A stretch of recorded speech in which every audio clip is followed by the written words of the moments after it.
Welcome, ladies and gentlemen. This is Scott Meyer, and I am so excited to welcome a man I like to consider sort of a TSA agent willing to pat down the emperor with no clothes. He's willing to demask that which needs to be. He's the mustache feminist co-founder of Moz, where he demystified search engine optimization and built tools to help others show up on Google. He's also the author of Lost and Founder. His vulnerabilities only exceeded by Justin Bieber ballad. His insight and wit is second to none if you're not counting his partner Geraldine. He is the single payer supporting, suggested answer hating, flower shirt wearing, sexism fighting innovator, now on a mission to bring transparency to influencer marketing with Spark Toro. So please welcome the one and only Rand Fishkin. Scott, I don't know if I'll ever get an intro that good. I think I need to send that to me so that I can include it in my official bio. It's a little longer than a Twitter bio. Me another way. Yeah. No, I, as a longtime reader and enthusiast, I'm so grateful to be here. I think, like you, based on Twitter, I want to really help make some change this fall and well into the future. And I think some of your knowledge can really help some people who are interested in running for office and maybe don't know where to go, or maybe how things like SEO might be different when it's a short-term sort of engagement. So maybe tell us quick, was I accurate in my background? Tell us a bit about what you've been up to, where you're going, and then we can dive into the political SEO world. Yeah. I think no, that's absolutely accurate. My background is obviously I built this company Moz, and that's now a $50 million-ish a year software startup based here in Seattle, Washington. I left that company in February to start a new one, Spark Toro, which will also be software for web marketers, but not specifically in SEO. My book is called Lost and Founder, a painfully honest field guide to the startup world. And that is, that book's goal is to help demystify and shatter some of the myths around what it's really like building a venture-backed startup. And I've been doing a lot of speaking and conferences and events. And I am a very, I hope I am, I try to be a good progressive person and support progressive policies and candidates. I'm still a capitalist, but only just barely. Well, I will say, something you can't say. First of all, from the book, the chapter about choosing product versus service company was truly enlightening to me and really made me feel good as someone who started a service company who maybe always thought he wanted a product company. It was a very great chapter. So I recommend if someone's picking up the book in the bookshop, check that one out. And also, both what you and your partner post on Twitter are really eye-opening. I think that idea of, being progressive within a company and how open are you when you represent the company? Obviously, you're a very well-known figure. I think that's really interesting, and I appreciate seeing you be transparent about that. So maybe tell us a little bit about kind of blending that into SEO, what people really need to know that's different. If I'm a candidate, I want to show up, I want people to know who I am. I maybe don't have as much money as the other person who's flooding AdWords or whatever it might be. So how can we maybe use SEO like a slingshot in David's hand? Yeah, so I think that one of the big advantages, generally speaking, that progressive candidates will have is that at least so far, the news and the facts tend to be on your side. And that can be a very strong thing so long as people are searching for what I would say are the right kinds of things and the right types of articles are showing up. So certainly I think that where I've seen SEO be most influential in campaigns historically is around searches for candidates' names, which are very popular right up to an election, right? So, if you're running for office, someone might Google Scott Meyer, Minnesota, and try and learn a little bit more about your candidacy and the positions that you support. And certainly having a website that can show up first, that conveys all of that information so that people don't have to go to the result 2 and 3 and 4 and 5, where potentially more oppositional types of perspectives might be shown. Is really important. And unfortunately, not a lot of candidates do a great job of that. So just providing that content of, here's what you will want to know about me, here's what I do believe and do support and don't, and writing that, crafting that content in a way that is credible and believable, that doesn't just sound like fluff and, Yeah. oh, this sounds like every political candidate. What do they actually believe? What do they actually support? I think that can certainly go a long way. The Yeah, and one, oh, go ahead. Yeah. sorry, go ahead. No, just to Oh, I follow, was, just a question on that. Like, I feel like a lot of candidate sites have, they're basically one-page websites, right? Where it shows a paragraph on each one. So would you recommend then diving a lot deeper to have the slash healthcare page, the slash economy page, whatever it might be? Is that kind of where you're thinking? I think that is useful if you are a candidate whose constituents or audience is actually going to be searching for those detailed things, right? So if it goes beyond, Scott Meyer, Minnesota, and it is Scott Meyer on healthcare, Scott Meyer on schools, Scott Meyer on environment, right? And people are actually searching for that. Yes, absolutely have a page for those things. I don't think there's any reason not to do it unless it is, gosh, I could put that time and energy into these other things that might boost my campaign more. Hmm. So definitely, it's never a negative. The only question is, how much of a positive is it? How influential is it going to be compared to other activities that you can do? And I was going to say the other thing that unfortunately is highly effective and probably most used in major campaigns is what I'd call sort of using SEO to take hits at, at an opposing candidate, right? So if you have a page on your website or an article that's very negative from a credible press source about an opposition candidate, getting those ranked for their names is something that has been used very effectively in the past. Certainly in the 2016 election, we saw a ton of that around issues with national campaigns, Hillary Clinton in particular, right, where Googling her name plus a wide range of topics would produce all sorts of incredibly false stories from seemingly credible news publications, and that was quite effective, in fact, in getting that content shared. And I think now the social media platforms and Google themselves have tried to take some responsibility and say, like, okay, how do we prevent the spread of misinformation? So you should absolutely not. I would not urge you to abuse this tactic or to put falsehoods out there. I think that your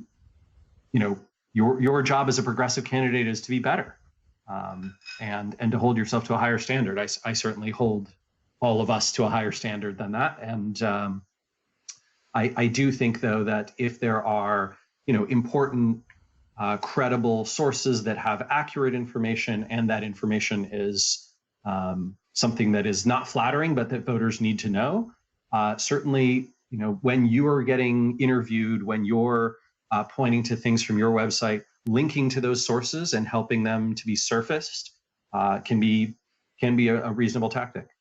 Interesting. And I know, like in the general SEO world, we talk a lot about local links helping people for local search. Is there some kind of correlation for if I'm in a city council race or something?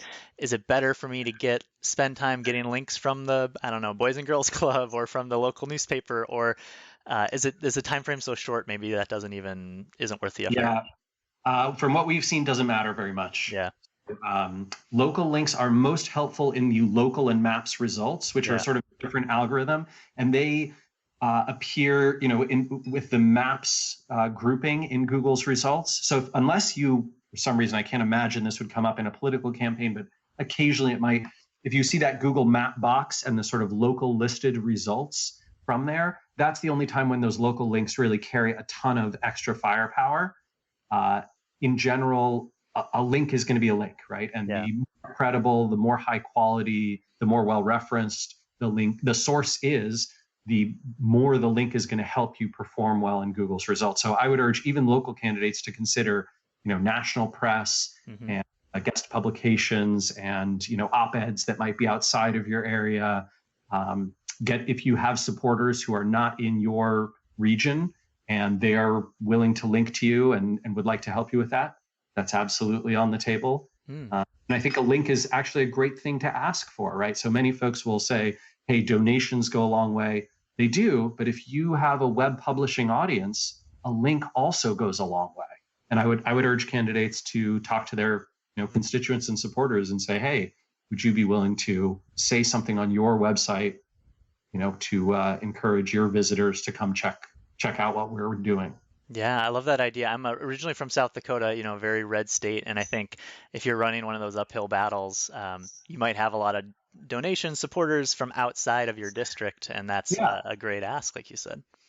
yeah, absolutely. Yeah, so tell me a little bit, like when you talk about on the negative end, you could link to stories that are unflattering. On the positive side, is that something people should consider doing too, is making sure on their website they're linking to the local newspaper and get those stories juice as much as possible? Absolutely. And that's another thing you can ask your supporters about. You can say, Oh, like, okay.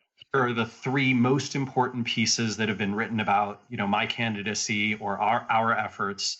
And if you could link to any or all of these, that would go a long way towards helping Google to surface them to people who are searching.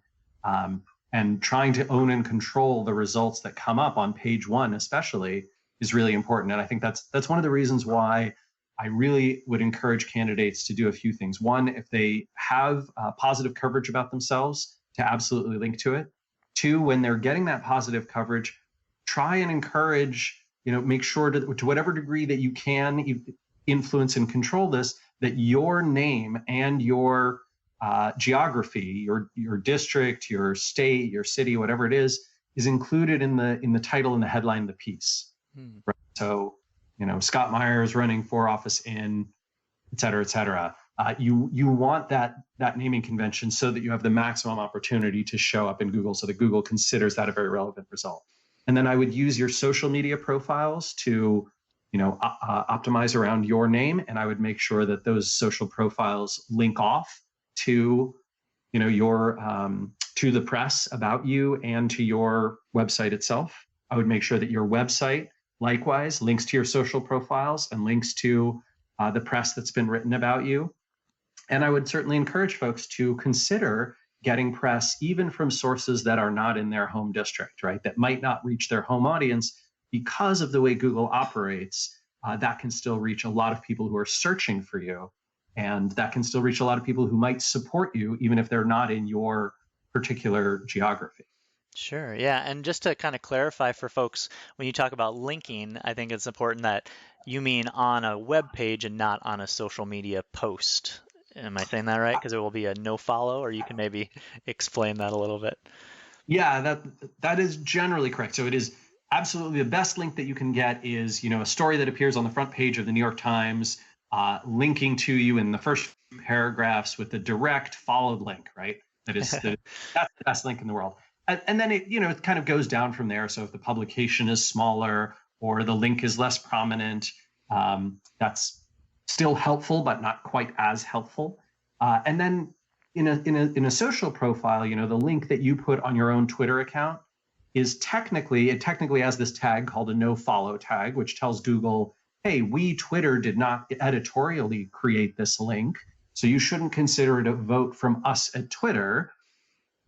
Instead, you should consider it to not be followed. However, we have seen that Google still provides some weight sometimes to those links. And therefore, I would encourage you to, when you're creating your social media profiles, still consider the links that you point back to your site to be important. Certainly, lots of people will click on them, right? Because they might find your Twitter profile, they might find you on LinkedIn, they might find your Facebook page, and they will click that link.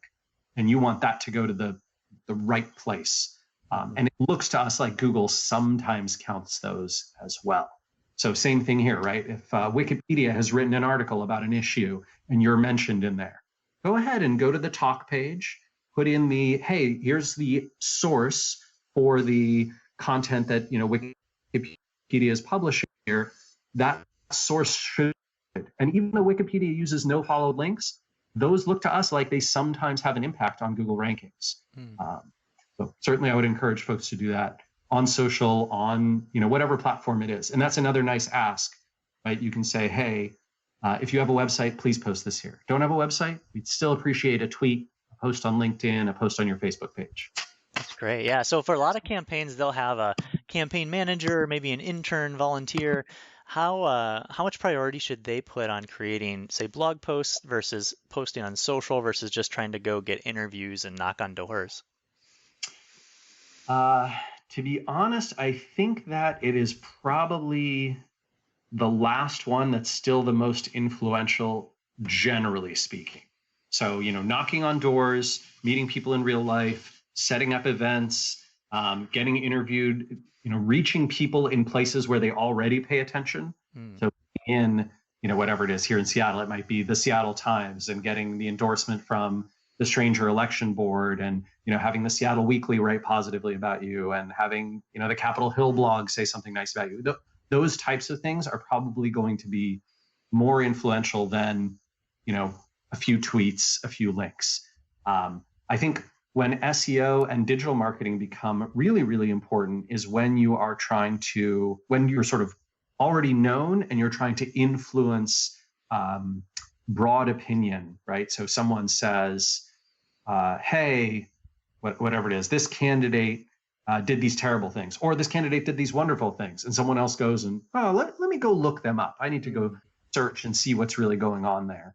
And you will see, you can get some data on how much your candidacy or your positions are being searched by using a tool like, free tool like Google Trends, or Google's AdWords program, or you can pay for a tool like Moz's Keyword Explorer and get data in terms of, this many hundred people searched for my candidacy or my name plus, my geography last month, and get some sense for how important is digital on that front. Great. Yeah, I was going to ask that because I know a lot of times we're thinking about page titles in terms of putting the words people are looking for. The problem with, or the challenge with campaigns is people probably aren't looking until the last couple days or weeks. So it's hard to you almost have to look maybe at those more general words at times and see which issues are hot button issues, I would think. Yeah, I think it's definitely the case that this operates a little bit like promotion in a number of other fields. So for example, if you and I started a company to make games for mobile phones, right? Ranking very well for, a particular, whatever kind of game we're making or our game's name, not all that helpful. But if we can get listed in the places that show, top Android games or the best new Android games of August 2018, right? That can really move the needle for us. And the same is true in elections. If you can be listed in the most exciting candidates, right, or the best candidates to vote for, or who should I vote for? If you can get on those types of lists from the publications that put that content out on a regular basis every October, November, or whenever your local elections are happening, that can be very meaningful. Yeah, and I think what you kind of said, when you think about it at a national level, there's obviously a lot of political blogs, right? A lot of people writing about politics who might not be know who you are, and even just getting them to know who you are might then help you get some links and some visibility, which is awesome. So I would love to take this into like your current environment, as I understand it, which is influencer marketing, and sort of okay, you tell me where you're at. Yeah, I'm just curious about that world, or what I see you kind of talking about and sort of what's next. Because, I see you talking about suggested answers, how it's harder to show up with Google. I see you talking about influencer marketing and how it's quite messy and quite hard to know if it's real. So maybe just speak to sort of what candidates should be thinking about for the next election. How soon should they start working on this if they're not running till, say, 2020? Do they need a website with a blog now, or when is it too late? And some of those kind of future casting ideas.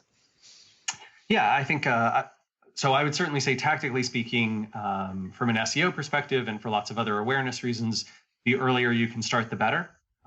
So certainly if you start saying, hey, I'm running in 2020, and you can start to get press and interviews and coverage and links and attention and people who are signing up to your email list and all those kinds of things, right? The longer cycle you have, the more helpful it is in terms of building your digital audience. Granted, they will get more passionate over time, right? So that, to the degree that you can, it's going to be a slow burn for a while, and then come summer 2020, it'll be super hot. I would also say that in terms of the new space that I'm going into, so SparkToro, we've generally shied away from using the term influencer marketing, because I think 5 years ago that term meant sort of all of the sources of influence that all the sources of influence that affected an audience. But today, influencer marketing really just means half-naked people on Instagram. That is not what we were doing. We're not really helping with that. So, if you're trying to find sort of the social media influencer who's going to post a picture on Instagram and you pay them $500 to pose with your product in their swimsuit, that's not us. However, what we're trying to do with SparkToro is to build up a database of profiles. We throw away the personally identifiable information, but have hopefully hundreds of millions of profiles, and then you are able to query them and say, hey, I want to reach chefs in the Midwest. What publications should I get in touch with who chefs in the Midwest actually read?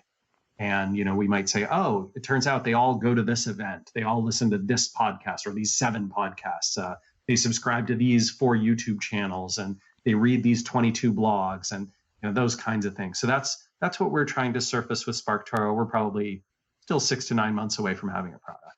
Yeah, and I think that's fascinating for candidates to think about, even if you do it manually. I ran for city council, and it was important to get my sign in the right people's yards because 5 of their neighbors listen to them, right? So it's nothing new, and I always like to remind people that, like, showing up on Google, it's nothing new. It's getting people to pay attention to what you care about and hopefully the platform you stand for. And that's why I'm excited to try to get some of this information out.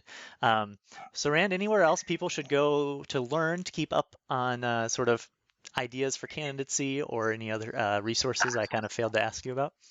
Yeah. So Scott, it's interesting when you brought this topic to me, I thought, this is something I'm passionate about. This is something I want to help people with. And so I actually reached out to my network and asked them for their best tips and advice. And I'm going to be assembling those into a blog post that I hope to publish in the next few weeks. So that'll be coming soon at some point on the SparkToro blog. In terms of other places that I would urge you to check out, I mean, if you're interested particularly in the SEO world, I think both Moz and Search Engine Land do a good job of covering that space. The challenge is that not everything, not even a lot, is geared towards politics, which is a very cyclical and short-term driven sort of field. So I think that that can be a challenging thing. But yeah, there's a few good presentations actually on SlideShare about political SEO that I checked out. I think one of them's from AJ Cohn or AJ Gergich. I can't recall which one, but well, if you want to share those links with me, we'll definitely obviously link to your post too, and I think that'll be great for folks. It's really gearing up now, and I always remind people, websites really where people go, so you got to show up and you got to make sure it links to the right places and gets emails and all the basics. Yeah, you definitely, I mean, the last thing in the world you want to do is try and get Facebook likes and rely on that, because Facebook just doesn't have the reach anymore. When you post on there, 1 in 1,000 of your fans are seeing that post versus, hey, if you send an email to a mailing list, 20-30% of those people might open that email and click through. So that's far more valuable than a Facebook like. That's great. Well, I really appreciate the time, Rand. Anyone listening, definitely check out Lost and Founder. You might not think of yourself as a founder if you're running a campaign, but I think a lot of the challenges that you mentioned with employees and staff and budgeting is exactly what these candidates are probably going through. So that'll be kind of like a warm hug on a cold Seattle day that these candidates might need. So check that out. Also check out Rand and his partner Geraldine on Twitter. I think they're great followists. I know Geraldine is at Everywhereist, and I think you're at Rand Fishkin. Is that right? At Randfish. At Randfish. Okay, perfect. And if you want any other kind of tips and guides, I'm trying to give a few ideas that I'm learning along the way, just on my personal site, scottdavidmeyer.com. Like you, I just want to help out the cause, and I hope that this has brought some ideas to people out there, and most importantly, encourage people to take the leap. That's the first step. You got to do it before you can optimize it. So absolutely. It's been such a pleasure. Thanks for being here, Rand, and we will see you on the interwebs. Awesome. Take care, Scott. Cheers.